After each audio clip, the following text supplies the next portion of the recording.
Саранскида Иделбуи федераль округы студентлары олимпиадасы узды. Интеллектуаль рингта түрлі юғары оқу йортлары вәкилләре катнашты.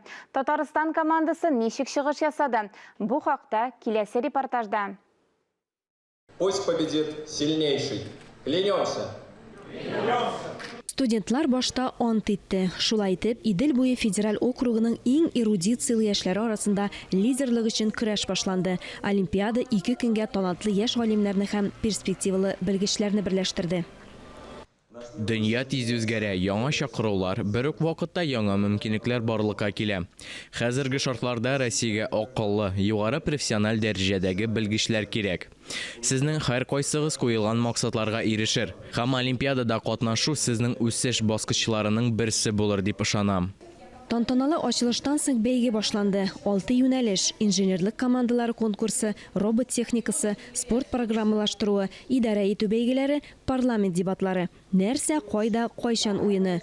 Ариф Багапов инде 4нче тапкыр катнаша. Мондый уеннарда интеллект кына түгел, команда рухы да мөһим икәнен аңлый.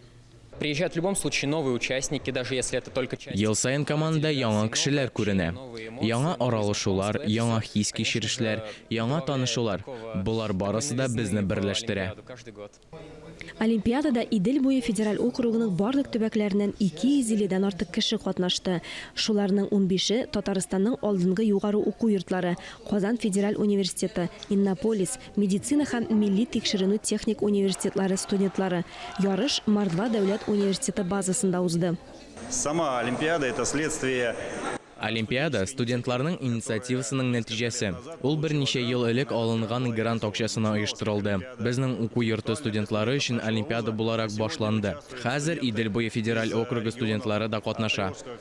Интеллектуаль белемне профессиональ эксперт комиссиясе, Россиянең алдынгы югары уку йортлары галимнәре, IT-компаниялар вәкилләре бәяләде. Алия Галиуллина, Диана Дасаева, Татарстан яңалыклары.